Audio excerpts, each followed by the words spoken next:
homage to fundamental teacher Buddha Shakyamuni, homage to wisdom, warrior Manjushri, homage to all lineage benevolent masters. The Dharma, infinitely profound and subtle, is rarely encountered even in 1,000,000 eons. Now we are able to hear, study, and follow it. May we fully realize Tathagata's true meaning. In order to liberate all sentient beings from samsara, generate supreme bodhicitta. Now we will teach the words of my perfect teacher. In the words of my perfect teacher, we are now teaching how to follow a spiritual teacher. The first topic previously explained how to examine a teacher. A teacher who possesses the proper qualifications should be followed. A teacher who lacks proper qualifications should not be approached or followed, regardless of circumstances.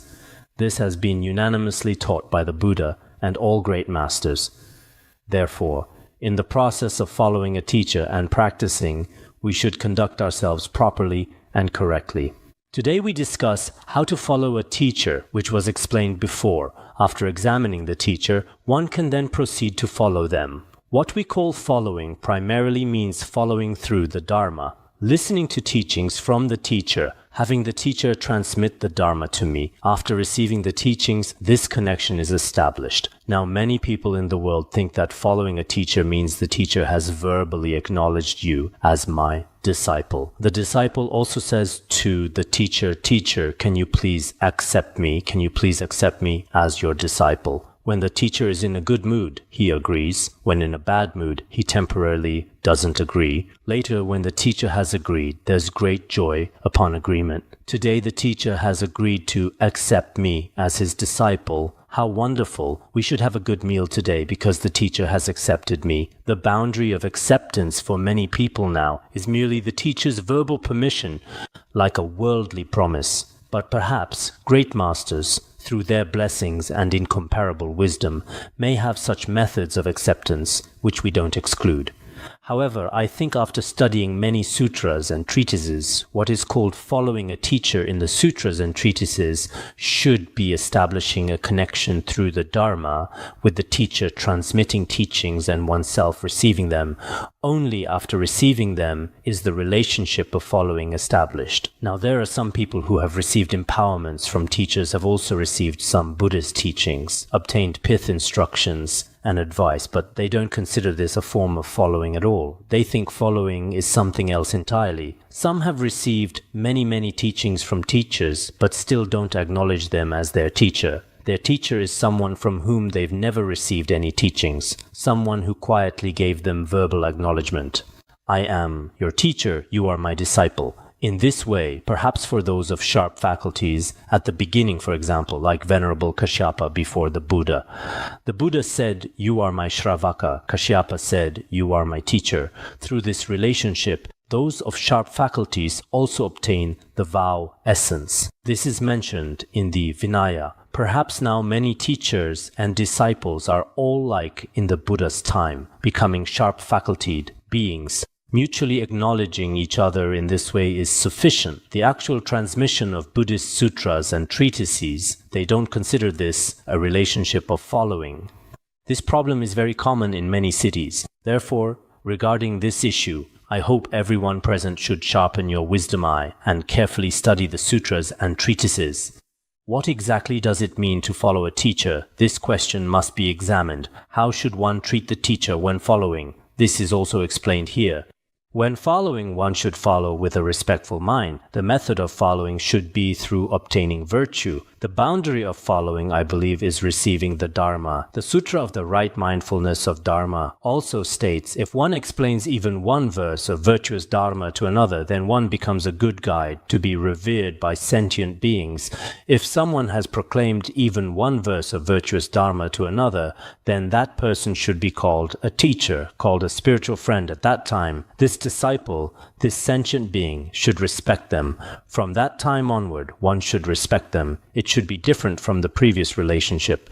For example, if today I have received more than one verse of virtuous Dharma from this teacher, then we should have the same reverence for the Dharma and for our fundamental teacher, and regard this spiritual friend as our own guide. We can treat them this way, which is very important. Otherwise, I think if we follow a teacher through other relationships, it might not conform to Buddhist doctrine. So how should one follow? Just as the Flower Ornament Sutra states, "Good son, you should regard yourself as a sick person." This is taught in volume 33 of the Flower Ornament Sutra. You should regard your own body as having the thought of illness and suffering. Regard the spiritual friend as the thought of a physician king. Regard the spoken Dharma as the thought of good medicine. Regard the practice as the thought of curing illness. This has been explained through analogy and meaning. One's own body has become ill. Regarding one's own body as a patient, thinking of removing illness and suffering. Regarding the spiritual friend, we think, when I'm ill, I must rely on a doctor. Other than doctors, some other intellectuals. Are they useful? They are not useful. Then the Dharma spoken by the teacher must be thought of as wonderful medicine. Practice should remove illness and suffering. This is very crucial. Now, many people initially follow spiritual friends saying, "This is my teacher, I want to follow them," but they don't take the Dharma. The teacher speaks. They don't regard the teacher as a physician. They don't regard their own practice as removing illness. If these four thoughts are reversed, like the 6 thoughts mentioned in the precious treasury of pith instructions, if these thoughts are reversed, then our practice truly cannot succeed. Now, some people receive one teaching from a certain teacher, and from then on never think about the Dharma he taught. They never think about treating their afflictive illness. They never practice at all. We know that if I go to the hospital and the doctor prescribes medicine, it's useless if you don't take it. If you just look at the doctor and smile at them, and the doctor also just looks at you. Examining what illness you have, opening your eyes, like some traditional Chinese medicine doctors say, "Open your mouth. Ah, yes, yes, yes, good, good, good, you can go back now." That's fine. In that case, perhaps he is a special kind of doctor who might have some uncommon blessing for you. Such doctors are very rare. Otherwise, I think doctors must prescribe medicine or teach you their methods, and after teaching you, you should use them. Only then can our illnesses be removed, other than doctors. If you look for someone else, for example, if your stomach is particularly painful and you immediately go to a scientific laboratory or other places to find a professor, if your stomach hurts, they won't examine you at all. Similarly, the illness of our mind, the illness of mental afflictions, including now in the 21st century of humanity, many super advanced scientific technologies have no way to eliminate them. There's no way to eliminate the particularly terrifying, afflictive illnesses in sentient beings' minds. This is something that any intellectual, any wise person also has no way to handle. In this regard, for them it is very confusing. Therefore, some sentient beings are also very pitiful in this world. They sometimes take refuge in other religions, sometimes take refuge in some other worldly so-called Qigong masters or other intellectuals. They can temporarily provide you with some comfort and happiness. This should be attainable, but ultimately being liberated from the great ocean of samsara, or truly escaping from birth, aging, sickness and death, they have no way to help. So regarding following spiritual friends, if you don't want liberation, that's another matter. If you want liberation, there is hope only before spiritual friends. If you don't follow spiritual friends, no matter how wise, capable or brave you are, there's no way. Since ancient times, history has been the same. There have been many people of superior wisdom in the world, but if they want liberation without following spiritual friends, it's absolutely impossible to achieve. Therefore, this is also explained here through analogies and meanings. It has already been proclaimed. We should be like patients afflicted with serious illness, relying on skillful, renowned doctors. This way of thinking is one kind of thought, and like travelers on dangerous paths relying on brave escorts. If it's particularly frightening and you need to walk a stretch of road without a brave escort, you wouldn't dare to walk. Now in some places, we hear there are bandits and fierce beasts. In such cases, some people, not to mention going alone, even drivers don't dare to drive at night, or they arrange for several vehicles to travel together. So in our worldly existence, this also happens. If you need to pass through a particularly terrifying, dangerous zone, then you need an escort. Or when encountering enemies, bandits, wild beasts and other terrifying harms, relying on companions who can rescue from difficulties is also very important. In the middle of the journey, There are tigers, fierce beasts, particularly frightening places or places with bandits and so forth. You need a strong person. You need an armed escort. To retrieve treasures from the great ocean, one must rely on a merchant captain. To reach the other shore of a river, boat, passengers definitely need a helmsman. To escape the fears of birth, death, and afflictions, one must rely on teachers and spiritual friends who possess the ability to rescue. Many of us in samsara are unwilling to continue suffering. If you truly want to escape such samsara, you greatly need someone with wisdom, compassion, and ability, such a teacher. Like Buddha Shakyamuni, someone who completely possesses wisdom, compassion, and power may not necessarily be found in this degenerate age. But among us humans, there are those with some compassion, some wisdom, and some ability who can directly or indirectly change our mind stream. Such a teacher we must definitely follow. Therefore, Venerable Jigme Lingpa's Treasury of Precious Qualities also states, the above methods of following a teacher should be like this, like the sick relying on doctors, travelers relying on escorts, the fearful relying on friends, merchants relying on captains, all boat passengers relying on helmsmen, those who fear birth, death, and confusion should rely on teachers. Most importantly, we who are afraid and want to attain liberation from the cycle of birth and death, such a person must first seek a teacher.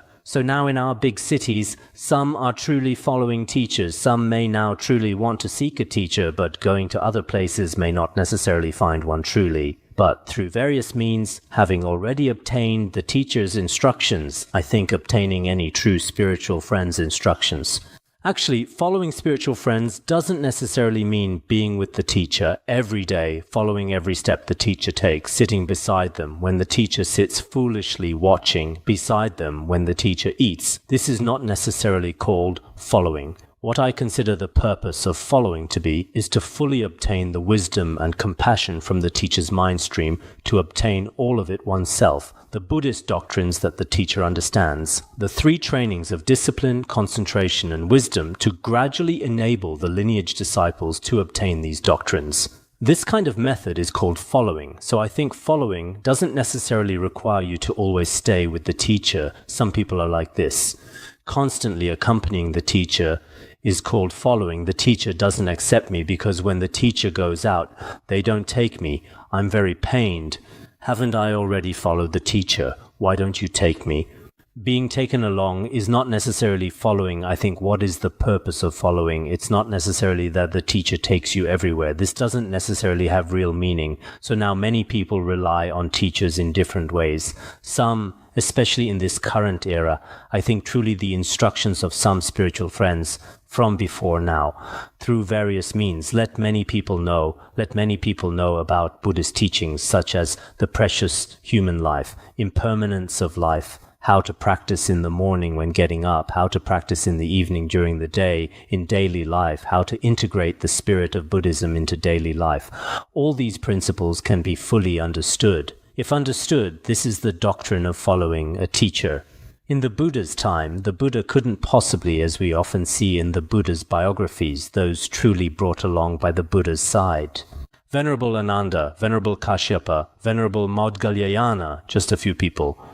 But if you look at each of the Buddha's sutras, sometimes there are 2,500 retinues, sometimes 250 retinues, each disciple always following the Buddha. Necessarily, do you need me, Buddha, to pour tea for you? Do you need me, Buddha, to be very close to you? So now when some people approach spiritual friends, they think they must sit particularly close living and sleeping together with the teacher is true. Following, I don't think it's like this. What we call following is truly the teacher's secret intention, the doctrines that the teacher understands from the sutras or treatises, enabling the lineage disciples to all receive them. Of course, in this regard, if you have faith, as mentioned before, following many teachers is also possible. But some Dharma teachers in different occasions also often say following spiritual friends, just one is sufficient. Practice cannot be mixed up. Just practicing one Dharma method is sufficient. When following spiritual friends, one can only follow one. According to some ancient traditions, one student follows one teacher. This method is very good. Otherwise, if you follow too many, hearing too much, thinking too much, afflictions become more, then wisdom disappears, and ultimately one cannot attain accomplishment. Some Dharma teachers also emphasize one person following one teacher, but later many wise ones and great masters also quoted the Flower Ornament Sutra. For example, in the Flower Ornament Sutra, Sudana's 53 visits, and in the 80 fascicle Avatamsaka Sutra, it speaks of following 110 spiritual friends. In some versions of the Flower Ornament Sutra, it already speaks of following countless spiritual friends. So quoting these scriptural proofs, they refuted some individual teachers' viewpoints. I think you cannot generalize that. One cannot follow many people. Requiring all people, when following teachers, to only have one, I think this also cannot be said. You also cannot say that one disciple following one teacher is wrong and must follow many. This also cannot be said. Each sentient being's faculties and each person's situation should be different. Some people are suitable for following many spiritual friends because their afflictions and conceptual thoughts may not necessarily be tamed by one teacher. For some, if they follow too many, their mind might truly become confused, or afflictions increase. This teacher is also unhappy, that teacher is also unhappy. Many people think, I must never follow too many in the future. I've also encountered some Dharma friends before. Now many teachers are unhappy with me. I will never follow any teacher in the future. I'll just practice alone and achieve the Pratyeka Buddha fruition by myself. There are also such statements, but I think each person's situation is different. But it's necessary if you want to attain liberation from samsara. You must follow a teacher. Following a teacher is absolutely necessary. Without following, attaining liberation from samsara is very difficult. The conditions a disciple should possess are these several. First is donning the great armor of diligence, even encountering life-threatening danger, never violating the teacher's and spiritual friend's wishes. First, a disciple should have this quality: even if I lose my body and life, I will not violate the spiritual friend's wishes. Second, wisdom should be firm, not easily shaken. One's mood should not change due to temporarily appearing obstacles. Temporarily, one day the teacher is a bit unhappy, or one day doing something. The relationship with Dharma friends is not very good over a small matter. Then oneself thinks, the connection is finished, or happiness has already bid farewell. Now in society, there are various sayings about relationships with teachers. Temporarily, like the relationship with a general manager in a company, or like a relationship with a leader.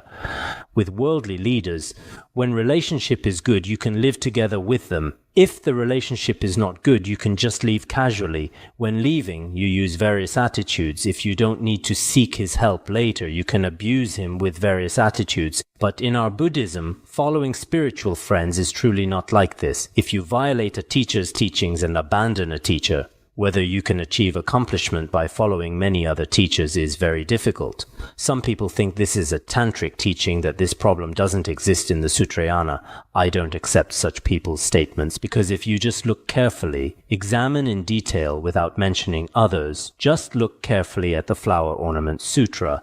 In the Flower Ornament Sutra, everywhere it discusses following spiritual friends. What kind of mental attitude, what kind of behavior should be clearly visible? So this is not a special tantric view of regarding the teacher as a Buddha. This is not a tantric teaching. In Mahayana sutras that are slightly closer to the definitive meaning, this is repeatedly emphasized, so we should know how to obtain accomplishment. The conditions for such attainment depend on spiritual friends.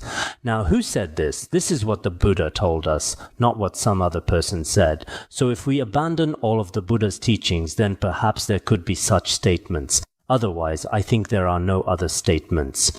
So when following spiritual friends, one's mood must be stable. One cannot immediately make decisions and pack up whenever a small matter arises. It's not working now, the connection is finished. Then immediately pack things up and look for the bus. Temporarily appearing obstacles cannot change one's mind. Third is serving the teacher, having the spirit to go through fire and water in serving the teacher. That is to say, not sparing one's life to work for the teacher. For the teacher, even sacrificing one's life willingly, with such a spirit, through the power of Dharmata, one naturally obtains true mind transmission blessings in one's mind stream. Being slightly tired or suffering a bit or encountering the slightest obstacles, immediately abandoning the teacher, especially in the process of serving the teacher, some temporary obstacles may appear. We often see some people who have served teachers for many years and their own faith and their Dharma propagation activities become increasingly vast. Some think that perhaps in the process of following a teacher, following a teacher may not be very important. I'll start my own separate Buddhist enterprise. My work might surpass this teacher.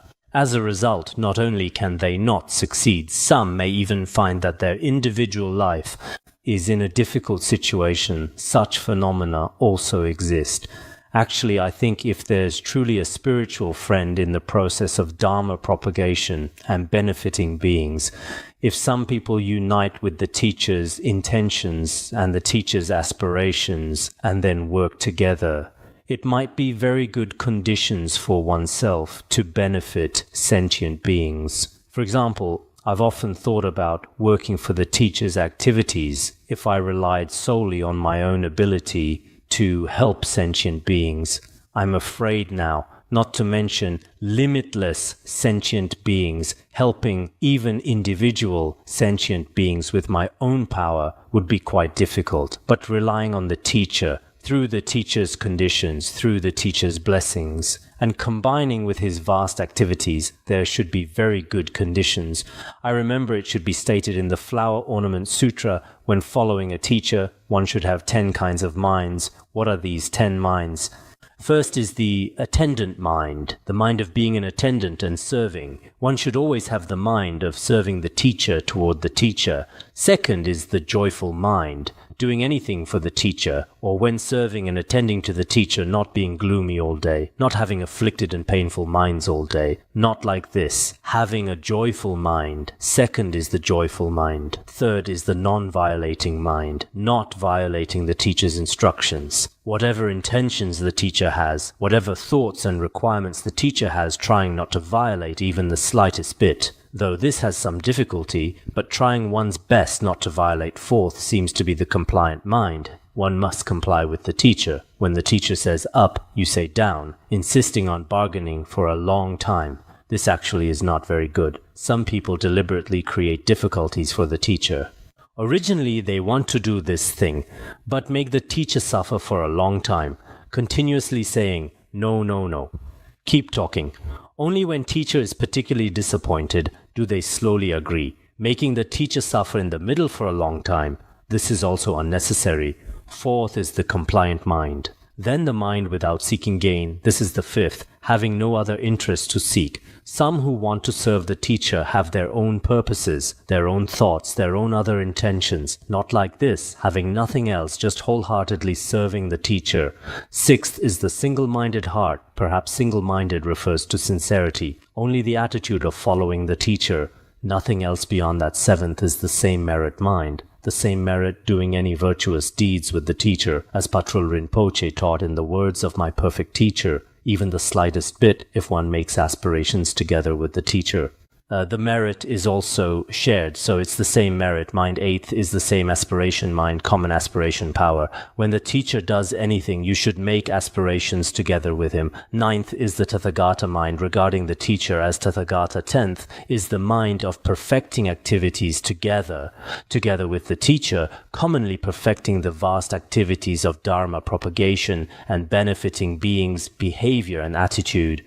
Roughly like this, there are 10 kinds of minds in the process of following a teacher. Just now, this also mentioned following with 10 kinds of minds. In the fourth point, just mentioned, it talks about following teachings and acting accordingly. Any teaching spoken by the teacher, obeying completely, putting oneself aside. Don't manage too much for oneself at this time. One's many demands and many personal matters cannot be mixed in.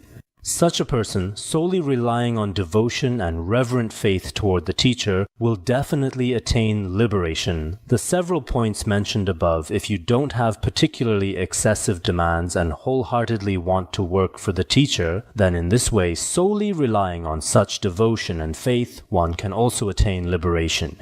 The treasury of precious qualities also states this way, donning great armor of diligence, wisdom extremely firm, not sparing body and life to serve, carefully following the teacher's commands, not protecting oneself, not constantly protecting and putting oneself in the primary position and putting the teacher in a secondary position, abandoning many things. It's not like this. Actually, when truly following spiritual friends, many people are not particularly concerned about themselves. Previously, His Holiness. Jigme Phuntsok also often mentioned our former old manager, Manager Södern. The teacher often said in class, "Whatever I say, he will listen. He often doesn't think about himself. Other some, including some Kempos, think about themselves. Will others look down on me? Will some of my affairs have some losses?" and so forth. Thinking back and forth, having many concerns and anxieties, but that manager just mentioned basically whatever the teacher said, he would immediately start handling. So in our usual discussion process, we were relatively careful in front of him. Why? Because every time in meetings or private discussions, if Dharma King asked afterwards, he would directly report whatever anyone said. Later, everyone became quite worried about whether he would tell on us. He himself also felt, you all need to be careful when speaking. In a while, if Dharma King asks, I must speak everything straightforwardly. At the beginning of meetings and discussions, he would first say this. After saying this, everyone didn't dare to speak up because after a while, everything would be reported. So in our process of following, actually now recalling, there were indeed many improper aspects. There were improper aspects and many places worthy of confession. In some places, as we look back now, we feel that in such particularly harsh environments at that time, it was not a very complex society. At that time, we can say our economy and all aspects were not as developed as now. In this way, it was following in a kind of ascetic life. So directly or indirectly, we still learned quite a lot from the requirements in sutras and treatises. Sometimes I also feel that in the process of following, there's a slight sense of gratification, a kind of happiness. Regardless, if one abandons oneself and wholeheartedly accomplishes the teacher's activities with such reverence and faith, one also attains liberation, liberation through reverence and faith alone. His Holiness. Jigme Phuntsok often quoted this verse, requiring disciples in the process of following spiritual friends to definitely abandon all self-interest and definitely follow teachings. Following teachings is not just for 1 or 2 days. The longer the time, the better. The longer the time of following spiritual friends, the better. But now, in this degenerate age, many people follow for short periods, today and tomorrow, then seek others again. This is also not impossible. But according to principle, many great masters from before, from their biographies, we see their time of following was very long, so following through obedience to teachings is very important. Previously, one evening, Venerable Gampopa wanted to go to his teacher to request a profound instruction. At dusk, he went to Venerable Milarepa, asking the teacher, among all the accumulations of merit and virtue, which virtue is the most excellent and supreme. Venerable Milarepa said the Guhya Samaja Tantra and Vajra 4-seat unanimously state, making offerings to all Buddhas of the 3 times is not as good as offering to 1 hairpore of the teacher. He quoted this scriptural proof saying, the merit of making offerings to all Buddhas of the 3 times is not as good as offering to 1 hairpore of the teacher. So making offerings to the teacher is the greatest merit and also the best method for accumulating merit. Later, Gampopa asked repeatedly, is there any merit more important and greater than this? The teacher said, as for greater merit, actually greater than making offerings is following the teachings. According to the teacher's pith, instructions, practicing properly and authentically, this merit is greater. So sometimes when we carefully contemplate these Vajra words, there are very profound meanings within them. In our own process of following, can we achieve obedience to teachings? Sometimes I'm quite ashamed. I also have this problem previously, for example, when His Holiness Jigme Phuntsok taught the wish-fulfilling treasury or the great chariot commentary on finding rest in the nature of the mind, the words of my perfect teacher. Just when teaching about following spiritual friends during those few days, my attitude was still very good. Basically, I could maintain it for about a month. Oh, the teacher must definitely be regarded as a Buddha. I cannot generate various kinds of conceptual thoughts. Following teachings, I must definitely practice properly and authentically. Then, after a month, I forgot. It seemed like, originally it seemed like somewhere it was said that the teacher is very good. But specifically how, I can't remember many of the principles, so we ordinary beings often have this problem. A teaching cannot be used long-term throughout one's life. For some people, perhaps one teaching throughout their entire life will be used properly and authentically. For example, when hearing about the impermanence of life for these few days, I meditate on the impermanence of life. When will I die? When getting up in the morning, I also think, will I die immediately? Then after a month, the impermanence of life is gone again. This concept is gone again. Why is this? It's because our practice is too poor. Why do we often say that on one hand we need to frequently recharge, meaning listening to teachings? Without listening to teachings, ordinary people's habits, after a period of time one's conceptual thoughts merge with worldly conceptual thoughts. After this, one can never obtain this true mental state. At the same time, we need to practice diligently. If your practice is very good, at a certain point the knowledge you obtain today will never be lost. For example, I regard the teacher as a Buddha, or my attitude of following the teacher's instructions throughout my lifetime will not change. So in terms of practice, everyone must definitely put in effort. As a qualified disciple, there are several other conditions to possess. What are these conditions? One is regarding the teacher as a true Buddha, having great faith. Actually, sometimes regarding the teacher as a true Buddha has difficulties. Sometimes it's not difficult. For example, previously regarding the teacher as a Buddha, it seemed like I couldn't generate that kind of faith. But sometimes thinking, from the teacher's activities, his wisdom, his compassion, from any aspect, the teacher is definitely a Buddha. If not a Buddha, if we're ordinary people, the things the teacher does, we absolutely cannot accomplish. I used to think, every time the teacher held a Pure Land Dharma assembly, tens of thousands of people gathered together, everyone at the same time reciting Amitabha Buddha's name or mantras. Thinking this way, I am after all a Buddhist. I believe that reciting so many Buddha names definitely has such great merit, extremely great merit, and so many people reciting together at the same time, then the teacher is definitely a Buddha. Otherwise, accepting so many sentient beings would be so difficult. Then every time holding a Vajrasattva Dharma assembly, so many people together reciting Vajrasattva mantras, the teacher can accept so many sentient beings, then definitely from the aspect of activities, the teacher is definitely a Buddha. If not a Buddha, where could there be such one person calling for a Dharma assembly, immediately countless thousands and tens of thousands of people, at the same time, everyone together practicing such virtue? Does an ordinary person have such ability? Each of us should think about this. I sometimes think in my heart about helping others, but when thinking about helping, how difficult it is for me to help others. Asking others, can you please listen to teachings? Others also don't listen to teachings, having them take refuge in Buddha. They also don't take refuge. Benefiting sentient beings is so difficult. But with the teacher's slightest action, it immediately spreads throughout the entire world. When Dharma King went abroad at that time, especially, the mentality of people in Western countries sometimes is completely different from people's mentality in Eastern countries, but the teacher's inconceivable blessing power, many people especially liked it. The feeling was because they often see leaders and celebrities, they all look at them with strange eyes, not feeling they're very worthy of respect. But when the teacher came to this country, regardless of men, women, old or young in this country, everyone after meeting generated boundless joy, immediately taking refuge and practicing his true Dharma. In this way, these people from such a simple place, we can also deduce the teacher's activities are different from ordinary people's activities. The teacher should be a Buddha. I think this can be understood through reasoning. Regarding the teacher as a Buddha is not very difficult. Understanding the teacher's skillful means and secret intentions.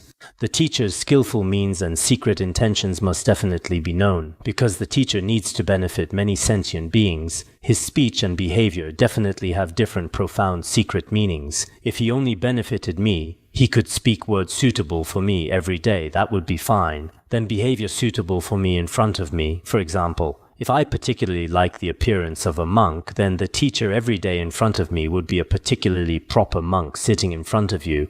If I particularly like meditation, the teacher in front of me every day would be meditating, closing his eyes and thinking nothing. Then every time I see the teacher, I generate faith. What I like is also meditation. The teacher is also meditating. I can regard the teacher as a Buddha, but the sentient beings the teacher benefits are not just one or two, not just a few hundred, but limitless sentient beings, even besides us humans. Many non-humans and many sentient beings we cannot see are also being benefited. In such presence, perhaps we, for example, if I speak about a certain person today, perhaps a certain person hearing it might not find it pleasant, but perhaps this language is of very great benefit to many other sentient beings, even enabling them to attain liberation. So, regardless of which teacher, the teacher's skillful means and secret intentions, we must definitely have to accept. This is called great wisdom. Being able to accept all the true Dharma proclaimed by the teacher, being widely learned, all the Dharma spoken by the teacher must be accepted. Otherwise, listening to teachings in front of the teacher is listening to teachings, but every day looking at novels and other things. Some people are like this. The teacher they follow is one, or what they hear in front of the teacher, but including when the teacher is giving lectures, below they're reading another kind of teaching. Afterwards, they never look at what the teacher taught. I know some Dharma friends have this custom. They never look, just coming to look in the assembly of monastics. Probably among lay practitioners there are also such people. In our academy there are such people, I can swear to this. After he finishes teaching, they fundamentally haven't looked at it. For example, when the words of my perfect teacher is being taught, some people look at it once while it's being taught. After it's finished, they fundamentally don't look at it, don't care about it. There are also such people. According to principle, if one is widely learned for whichever teacher transmits what kind of teaching, at least one should look at it once or twice. Previously, when we followed spiritual friends, basically for whichever teachers transmitted teachings, at least we would look at them once or twice. What was taught today? What is really being said here? What did the teacher teach? How is my understanding?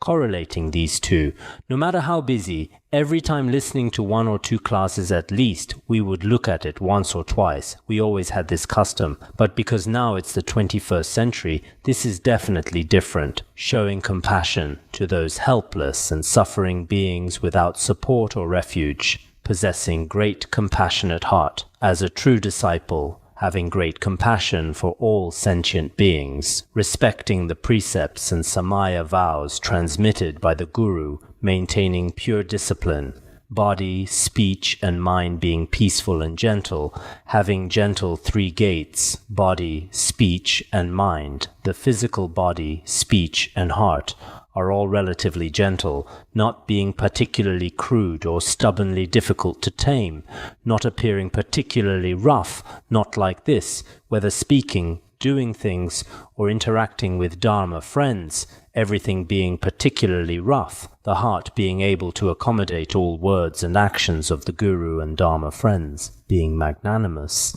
Just a little touch. What are you touching? What are you looking at? Some people's hearts are too narrow, just lightly touching their clothes. What are you touching? What are you looking at? What's there to look at? I'm not a demon either. What's there for you to look at? Offering all of one's possessions. As I just said, some people don't even dare to look offering all of one's possessions without reservation completely to the Guru, being generous and magnanimous, the mind rarely producing impure discriminating evil thoughts, possessing pure perception, every day observing the faults of the Guru and Dharma friends, doing many good deeds that cannot be seen at all. Actually, a person's mistakes are very easy to see. For example, if someone works for about 10 years doing Dharma propagation and benefiting beings, his discipline is extremely pure, but people may not necessarily see it. Let me give an example. For 10 years, his discipline was extremely pure. and he did a great deal of Dharma propagation and benefiting beings. People may not necessarily publicize that this person is remarkable, but if once in one occasion he smokes a cigarette, then this way, what was originally just about a 1-minute matter, then everyone says, "Wow, look at him smoking."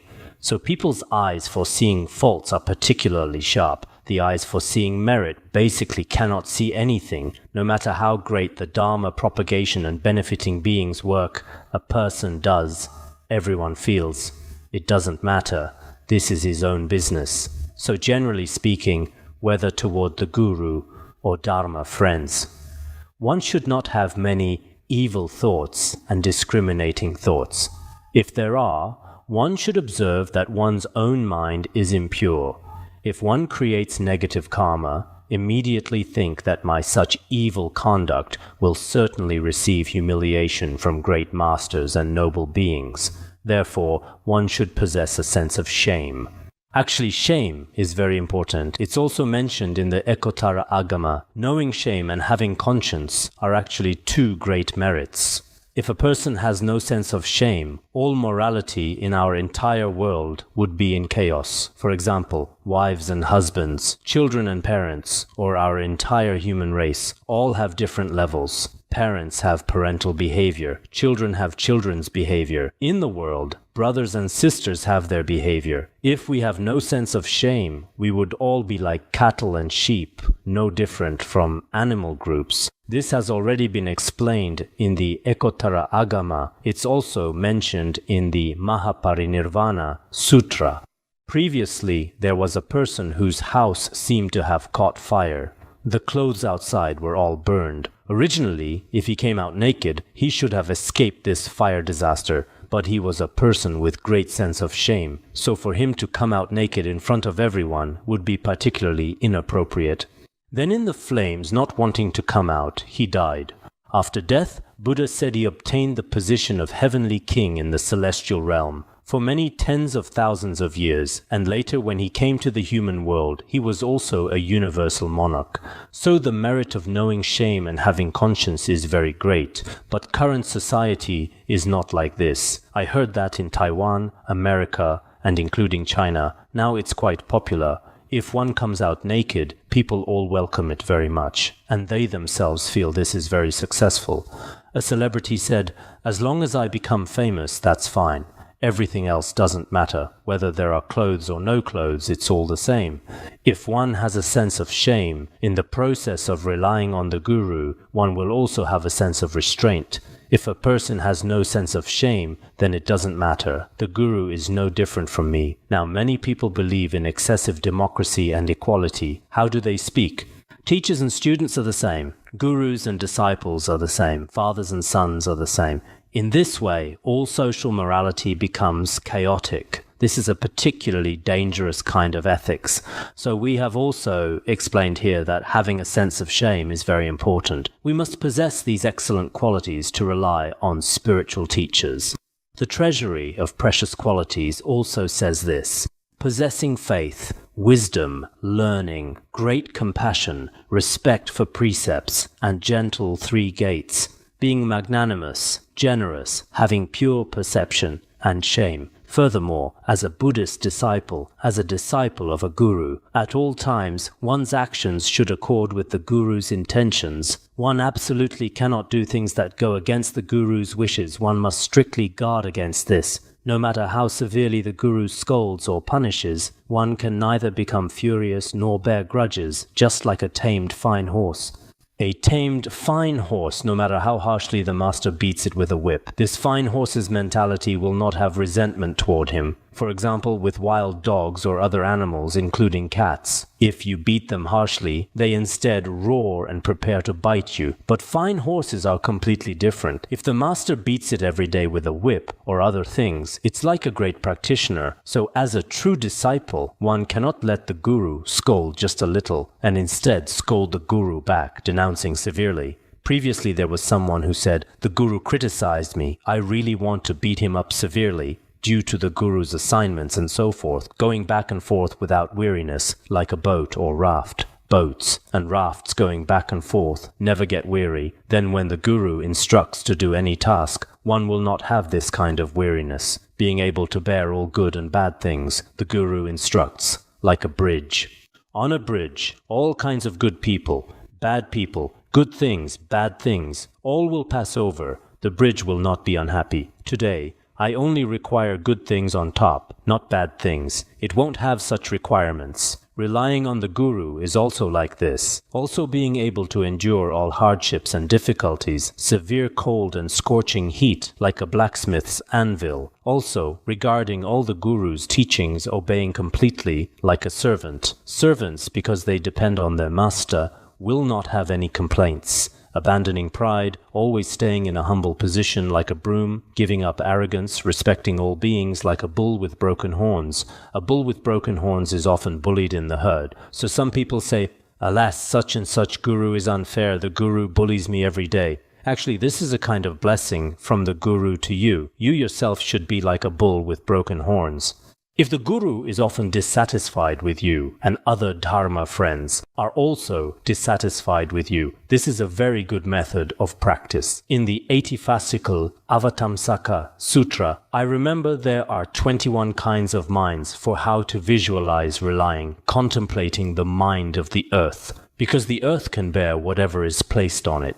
These 21 kinds of minds are summarized, and it's also explained in the Compendium of Training, summarized into 9 kinds of minds. One is bearing like the earth, because the earth can bear whatever passes over it. Also, the Vajra mind, the Iron Ring Mountains mind, then the servant mind, the mind of one who removes filth, removing some defilements, and the vehicle mind, then like a domestic dog.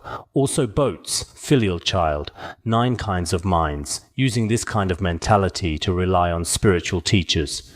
So actually, if one truly relies in front of a guru, having a respectful mind, joyful mind, without prideful mind. In this way, one should be able to rely well. These are all methods of relying on the guru. As explained in the Flower Ornament Sutra and other Buddhist scriptures, the Treasury of Precious Qualities also says this, extremely protecting the guru with skillful means, not becoming angry when severely scolded, like a fine horse, coming and going without weariness, like a boat or raft, like a bridge, bearing the noble and base, like an anvil, enduring cold and heat, following teachings obediently like a loyal servant, abandoning pride like a broom, giving up arrogance like a bull with broken horns. The methods of relying on teachers as taught in the sutras. These sutras mainly refer to the Flower Ornament Sutra and others. For example, the Sutra of the Right Mindfulness of Dharma also contains some. There are quite many scriptures about relying on spiritual teachers. The Vinayavastu also explains this. At that time, Venerable Ananda said, relying on spiritual teachers is half of our Buddhism. Later, Buddha said this is the whole thing, the entire content. So, our relying on spiritual teachers, this behavior is particularly important. Moreover, we should please the Guru with 3 kinds of service. Among them, the supreme service is the offering of practice, that is to say, with an indomitable spirit, experiencing ascetic practices, tirelessly practicing all the true Dharma transmitted by the Guru, that is, practicing the true Dharma through ascetic practices. The medium way to please the Guru is service with body, speech, and mind. That is, serving the Guru with one's own body, speech, and mind, providing service to the Guru. Every day doing some work for the Guru. The inferior pleasure is material offerings. That is, generously offering food, necessities, and so forth. Now, some gurus are not very pleased with the former practice and service, but are very pleased with the latter, which is somewhat upside down. Originally, what most pleases the guru is good practice. Then, medium pleasure is serving him. Material offerings are inferior offerings, not considered very good. But some individual disciples also think, oh, I have such and such offerings to the guru. I am a great patron with material offerings. Then in front of the guru, they consider themselves the greatest one who pleases the guru, and the guru also shows this attitude. Actually, the truly best offering is the offering of practice.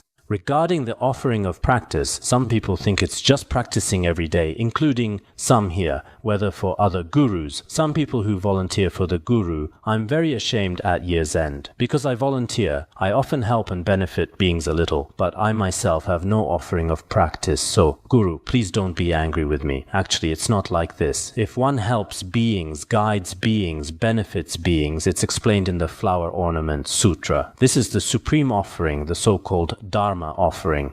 Among all offerings, Dharma offering is supreme. What is called Dharma offering? It is the offering of practicing as taught, explaining several offerings. I think many of us should know this. The offering of practicing as taught, the offering of benefiting beings, the offering of guiding beings, the offering of bearing suffering for beings, the offering of diligently cultivating good roots, the offering of not abandoning bodhisattva activities, the offering of not departing from bodhicitta. About 7 are explained. If among these, guiding beings is also a kind of offering, benefiting beings is also an offering, diligently cultivating good roots is also a kind of offering, not abandoning bodhicitta is also a kind of offering. So if we now do some things for beings, actually not abandoning bodhicitta, guiding beings, benefiting beings, bearing suffering for beings, many offerings are included within. Therefore, just reciting a treatise verbally, blah blah blah, and finishing, you also feel this is a great offering to the Guru. Then others say, oh, he recites very well. I have no offering at all. People who work for beings every day for 365 days feel very sad in their hearts, but actually it's unnecessary. Doing some things for beings should be what pleases the Guru. What pleases all Buddhas and Bodhisattvas is working for beings. This is very important. So today I quote scriptural authority, as said in the Treasury of Precious Qualities. If there are material offerings to the Guru, respectful service with body and speech, when all these never deteriorate, among the 3 joys, practice is supreme. Among the 3 ways to please the Guru, practicing virtue is most important. Among all offerings, this is most important. The Dirghagama also explains that when Buddha finally manifested parinirvana, he went to Kushinagara and lay down under the sala trees, with his head pointing north. Pointing north means a sign that Dharma would flourish in the north in the future. At this time, the sala trees had not yet reached flowering season, but the flowers from above, including sandalwood and blue lotus trees, flowers from many trees naturally fell on Buddha's body. At this time, Venerable Ananda said, this should be the earth gods here, including celestial gods. The best kind of offering to Buddha. Buddha said, this is not called offering, so what is called offering? Buddha said, if someone accepts my Dharma, if someone practices my Dharma, accepting my Dharma, receiving my Dharma, then practicing my Dharma, this is truly offering to me. So sometimes we really think Buddha's kindness to us is particularly great. What method can we use to make offerings? I should now often receive the Dharma and then practice it as much as possible myself. This is the greatest offering to Buddha. The greatest offering to the Guru is also like this. Some people say, alas, my merit is too shallow. Others all make offerings to the Guru. I don't even have 1 cent to offer. 1 cent might be fake, they certainly have 1 cent. But this, they might be using a negative expression. But actually 1 cent of material offering to the Guru is not very important if one practices properly and realistically before a true spiritual teacher. Perhaps the Guru may not necessarily notice, Buddha may not immediately give you some feedback, but actually what all Buddhas and Bodhisattvas or Gurus are most pleased with should be this kind of Dharma offering. This method of relying and offering is very good. The Dhammapada also explains if there is a wise person who sees a spiritual teacher, they should make offerings without sparing body and life. So among all our offerings, Dharma offering is very important. Then within Dharma offerings, it's the same as what I just explained. The Dirghagama also explains, if people can receive the Dharma and can practice the Dharma, this is truly called making offerings to the Tathagata. I think this verse is very good. This is truly called making offerings to the Tathagata. This is from the Dirghagama about practicing my Dharma, receiving my Dharma, and practicing my Dharma. Receiving and practicing have some difference. Receiving means, for example, today, in front of the Guru. Listening to teachings anywhere is also receiving Dharma. Or when I read Buddhist sutras and treatises, this is also receiving Dharma. Sometimes we Buddhists now are too ashamed. Why? Look, in Han regions, there's the Tripitaka with so many treatises, generation after generation, all stored in cabinets, never taken out to open inside are many stories and many teachings. So many scriptures of Buddha are all placed there. In our brief human life, we don't even browse through them. I heard that recently. Some individual teachers and Dharma friends here were browsing the Tripitaka very happily. Because our human life is very brief, we should take a look. If we look on the surface, I'm just one person reading books. Actually, I'm receiving the Dharma. After I receive the Dharma, some good things within, I go and practice them. That day when I went to Beijing University, the professor said, when hosting, he heard that Tibetan Buddhism has many good things. So in our Tripitaka, there are also good things, many good things. So these things, we should be worthy of receiving them. If we receive them, this is a kind of repaying kindness to the Tathagata, a kind of offering to Buddha and the Gurus. This is the best offering.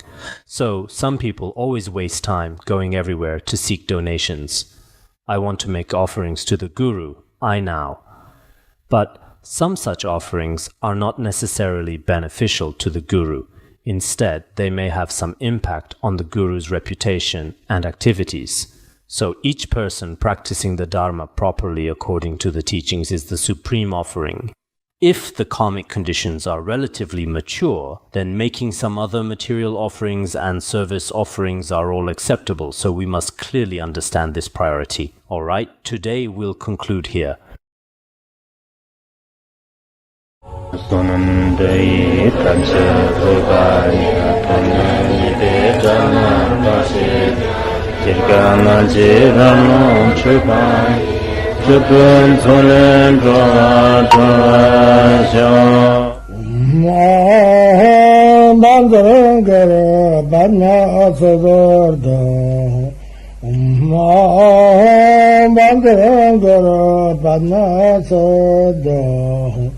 Om